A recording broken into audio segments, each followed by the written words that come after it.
예, 여러분 안녕하세요. 자, 오늘은 우리말의 구조 제13강 문장 종결법에 대해서 같이 공부를 해보도록 하겠습니다. 이 문장이라는 것을 이제 종결한다는 거죠. 문장 종결법이라는 게 끝을 맺는다고 생각을 하시면 될 것 같습니다. 자, 그래서 그 13.1에 보면 이제 종결함의 기능이라고 나오죠. 종결함의 기능. 이 종결함이라고 하는 것이 이제 여러 가지 기능이 있는데 보통 이제 일반적으로 이제 평서문이라는 게 있죠. 평서문이라고 하는 것이 있어요. 이제 그런 것들도 이제 있고 또 이제 물음표가 찍힐 경우는 의문문. 그렇죠? 이런 게 있겠죠. 그런 것들도 있고요. 그래서 이제 그 종결어미라고 하는 것에 의해서 평서문, 의문문 또 이제 뭐뭐 해라 이렇게 되겠죠. 이런 건 뭐겠어요? 명령문. 명령문도 있을 수 있습니다. 그런 것들 좀 알아두시면 될 것 같고요. 13번에서는 그 다음에 이제 14번 그 13.2에 바로 위에 가면 서법이라는 게 나오죠. 서법. 여기 보면 이 서법이라는 것은 이 서법 잘못 썼네요. 서법이라고 하는 것은 서술하는 법이죠. 그래서 영어로는 mood라고 합니다. mood. 원래 이제 mood는 분위기라는 뜻으로 이제 원래 쓰이는데요. 이제 문장을 서술하는 어떤 그 방법이란 뜻이죠. 그런 거 알아두시고, 그 다음에 이제 문장의 유형 13.2에 보면 이제 문장은 평서문, 거기 두 번째 줄에 있죠. 평서문, 의문문, 명령문, 청유문 이렇게 번호를 좀 매겨주세요. 그래서 이렇게 있다는 거죠. 평서문, 의문문, 명령문, 청유문. 청유문은 뭐뭐 하자라는 뜻이죠. 그리고 명령문은 뭐뭐 해라 이런 뜻이 되겠죠. 뭐 그런 것들이니까 여러분 이제 읽어보시면 될 것 같습니다. 거기 있는 내용들은. 그래서 이제 5번 같은 경우는 이제 예문에 그렇게 하려무나, 그렇게 하게, 그렇게 하세요, 그렇게 하십시오. 다 명령문의 형태로 되어 있다는 걸 알 수가 있죠. 그런 의미로 이제 쓸 수가 있습니다. 그 다음에 이제 6번 같은 경우 내일 다시 온다 라는 것은 이제 오겠다라는 미래를 의미하면서 약속의 의미로 이제 쓴다고 볼 수 있겠죠.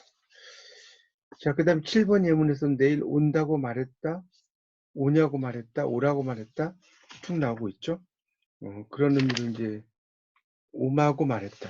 특히 이제 오마고 말했다라는 의미로도 이제 온다고 말했다는 뜻이 되겠죠. 자, 8번은 이제 경치가 좋구나. 철수가 경치가 좋다고 말했다. 그러니까 좋구나라고 이제 감탄문을 쓸 수 있는데 좋구나고 말했다 이런 말 없죠.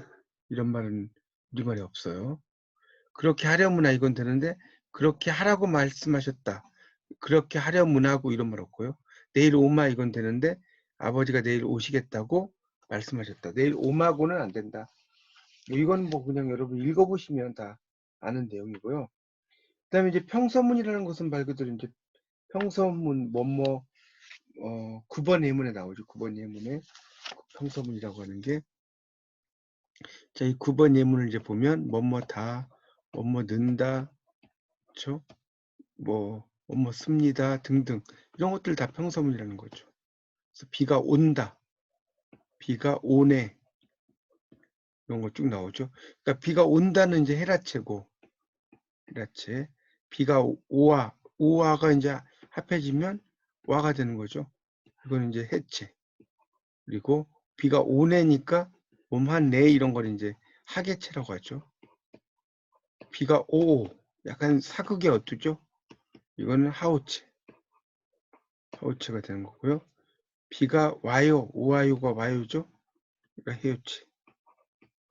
비가 옵니다 이러면 합쇼체. 뭐 이런 식으로 이제 쓴다는 겁니다. 자, 그 다음에 이제 그 11번의 예문에 이제 보면 A번에 지구는 둥글다. 이건 사실이죠. 올해는 장마가 길겠다. 이거는 이제 약간 미래에 대한 어떤 예측이라고 볼 수가 있겠네요. 12번에서는 제가 도와드리겠습니다. 이건 약속이죠. 가야 한다. 가라 이런 뜻이니까 명령이죠. 12번 예문에서 가야 한다는 건 가라 이거 똑같은 거예요. 오셔도 좋아요. 허가죠. 허가. C는 덩치 좋다? 감탄이죠.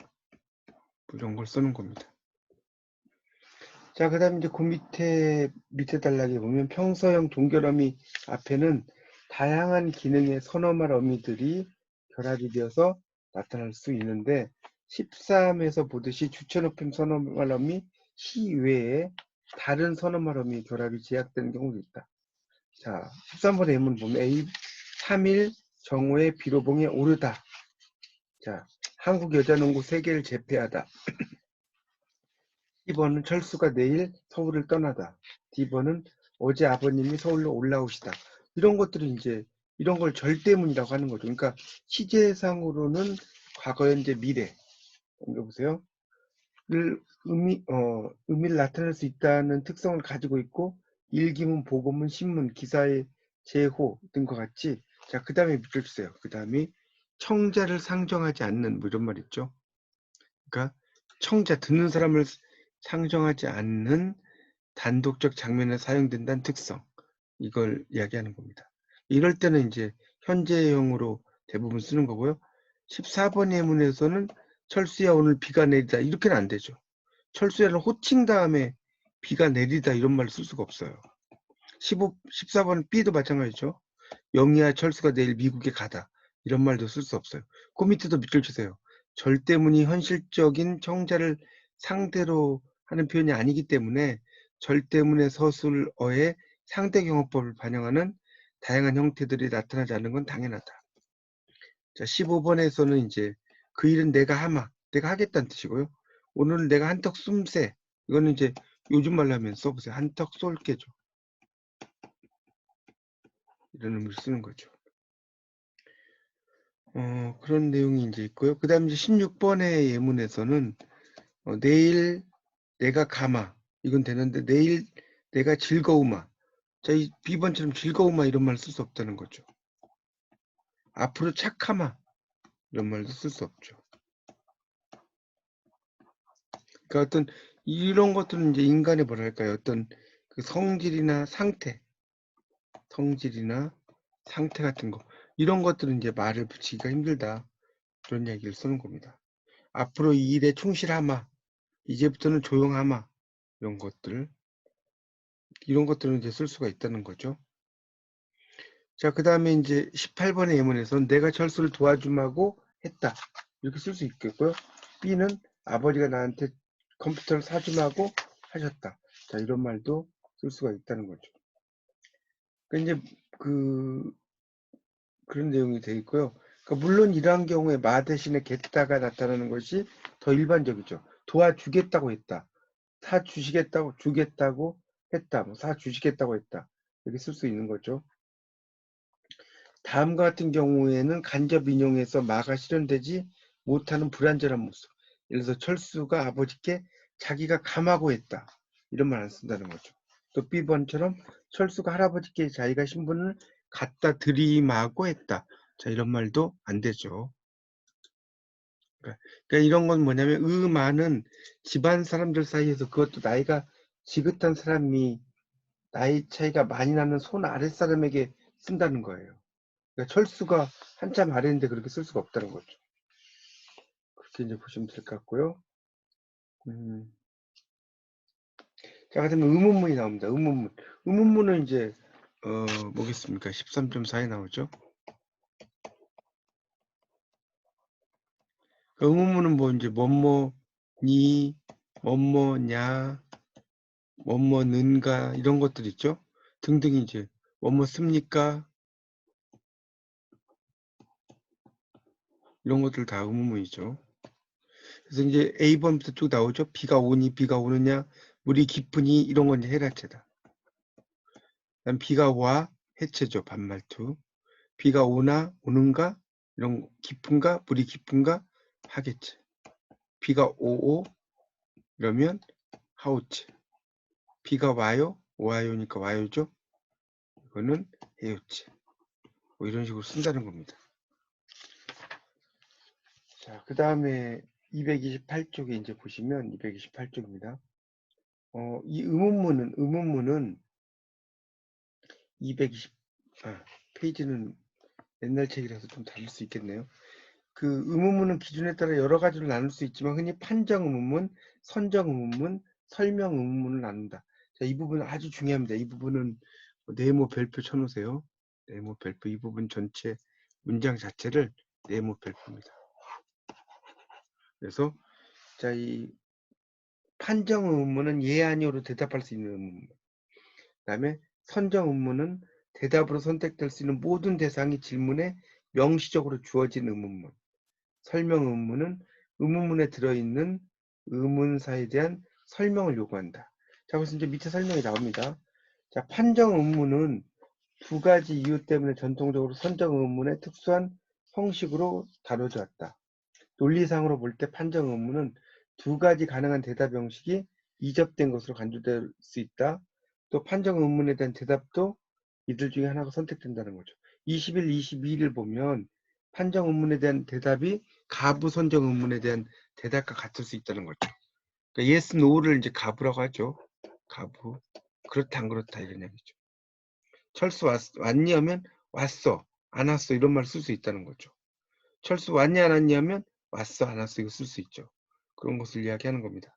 그러니까 가부 선정에 대한 대답과 같을 수 있다는 거죠. 그런데 선정 의문과 판정 의문은 질문자가 질문의 요구를 만족시키는 대답 가운데 어느 특정한 대답을 보다 많은 개연성은 있을 법한 일이죠. 가지고 추측하거나 예상하는 데서 차이를 보인다. 판정 의문의 경우 질문 형식에 따라 정도의 차이가 있긴 하지만 특정 대답에 대한 질문자의 예상이 달라질 수 있는데 반하여 선정 의문의 경우에는 대답에 대한 기대치가 동일한 것이다. 똑같은 것이다. 이런 뜻이죠. 그래서 철수야 여행 갈 거니? 이렇게 물어봤죠. 철수야 여행 안 갈 거니? 철수야 여행 갈 거지? 철수야 여행 갈 거지? 그렇지. 이렇게 나오죠. 또 24번에서는 철수야 여행 갈 거니 안 갈 거니? 그러면 23번 A는 철수야 여행 갈 거니? 이렇게 긍정적인 대답과 부정적인 대답에 대한 화자의 기대치가 이제 같은 중립적인 질문으로 사용될 수 있다는 거죠. 그래서 이제 이때는 선정 의문 24번 여행 갈 거니 안 갈 거니 이런 거와 동일한 가치죠. 여행 갈 거니라는 의미 자체가. 그러나 23A는 화자가 부정적인 대답보다는 긍정적인 대답을 개연성 있는 것을 예상할 경우에 사용하죠. 여행 갈 거니? 라는 의미가. 그리고 23B는 부정적인 대답을 강하죠. 여행 안 갈 거니? 이렇게 했으니까. 그런 게 좀 더 강하다는 겁니다. 그렇게 이제 볼 수가 있겠죠. 그런 내용으로 이제 써놓고요. 23C나 23D는 긍정적인 대답에 대한 기대치가 이제 있다는 거죠. 여행 갈 거지, 그렇지, 이런 거니까. 그런 걸 써놨습니다. 이러한 특성 때문에 지에 대한 의문을 확인 의문문이라고 한다는 거죠. 확인 의문문. 이런 의미로 이제 부른다는 겁니다. 여행 갈 거지? 이러면 확인 의문이죠. 확인하는 거죠. 너 나 사랑하지? 이런 거. 이런 식으로. 여행 갈 거지? 그러니까 확인이죠. 그렇게 이해하시면 되겠습니다. 그러나 이제 판정 의문과 선정 의문문은 220, 그 다음 단락 있죠. 설명 의문과 달리 질문자가 원하는 대답의 수가 질문의 구조 자체에 확정되어서 주어진다는 점이 공통적이다. 그래서 이접 의문문으로 포괄될 수 있다. 이렇게 나오죠. 그 부분 밑줄 좀 쳐놓으세요. 그러니까 판정 의문과 선정 의문은 설명 의문과 달리 대답의 수가 이제 딱 확정돼 있다는 거예요. 이렇게 이제 볼 수 있죠. 그래서 25번에 보면 철수야 내일 집에 있을 거니? 하면 응 집에 있을 거야. 아니 집에 없을 거야. 왜? 글쎄 이렇게 되죠. 철수야 어디 가니? 집에 가. 말하기 싫어. 그냥. 자 25는 판정 의문이라는 거죠. 상승한 억양을 갖는다는 겁니다. 그러니까 질문자는 청자가 예 아니오로 대답하기를 바라는 거죠. 그렇죠? 그런 의미로 25A와 B만 질문자가 기대하는 대답이 되는 거죠. 그렇죠? 내일 집에 있을 거니? 응, 집에 있을 거야. 이렇게. 그러니까 집에 있을 거니라는 것은 이제 있을 것을 이제 염두에 두고 물어본다는 거죠. 근데 25번 C번과 그렇죠. 그래서 이제 그런 의미가 되겠고, C와 D는 대답이라기보다는 그냥 반응이죠. 집에 있을 거니 했는데 왜? 글쎄 이런 거니까. 자, 그 다음에 26번 설명 의문문이죠. 철수에 어디 가니 집에 가 말하기 싫어 그냥. 그래서 의문사 어디에 해당하는 내용을 받아줄 걸 요구하지만 26A만 나타날 수 있지는 않다는 거죠. 말하기 싫어. 그냥 이렇게 다양한 표현이 있을 수 있다는 겁니다.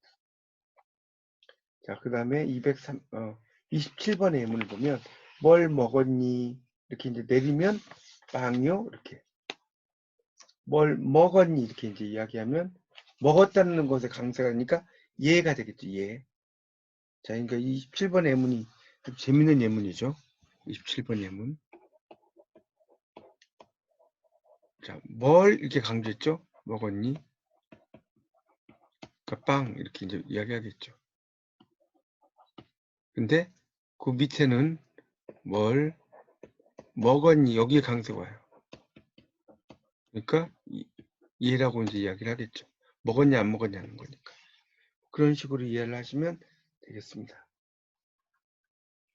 그래서 이제 27번 A 같은 경우는 이제 뭘의 강세가 놓이고 문장 끝에 하강 억양을 가지는 경우로서 설명 의문문이 된다.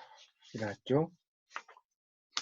자, 27B는 먹의 강세가 놓이고 문장 끝에 상승 억양을 가지는 경우 머리 의문사가 아니라 부정사로 가능하여 판정 의문문이 된다. 판정 의문문. 27번에 이제 B는 먹의 강세가 보이죠? 판정 의문문.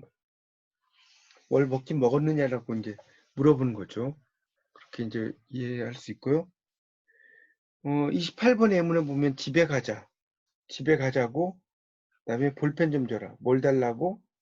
철수는 집에 간대. 철수가 집에 간대. 이렇게.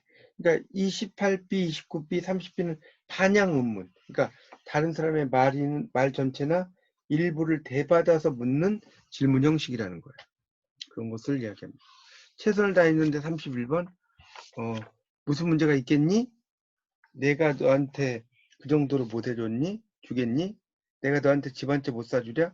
자, 이런 것들은 이제 수사 의문문이라고 한다는 거죠. 이 수사 의문문이라는 것은 약간 반대의 의미가 있죠. 웅변에서 사용되는 의문이죠. 웅변. 여기서 사용되는 게 수사 의문이에요. 웅변술. 이렇게 되는 거죠. 그래서 이제 최선을 다했는데 무슨 문제가 있겠니? 문제가 있을 수 없다는 거. 내가 너한테 그 정도도 못 해주겠니? 그 이상 해줄 수 있다는 거죠. 내가 너한테 집 한 채 못 사주랴? 집도 사줄 수 있다는 거죠. 그런 의미를 가지고 있다는 겁니다. 그래서 이제 수사 의문문이라는 것은 웅변술에서 많이 이용되는 의문문이 바로 수사 의문문이다 라고 이야기할 수가 있겠습니다. 예. 일단 여기까지 좀 정리를 하고요. 나머지는 다음에 또 설명을 드리도록 하겠습니다. 이상 마치겠습니다. 감사합니다.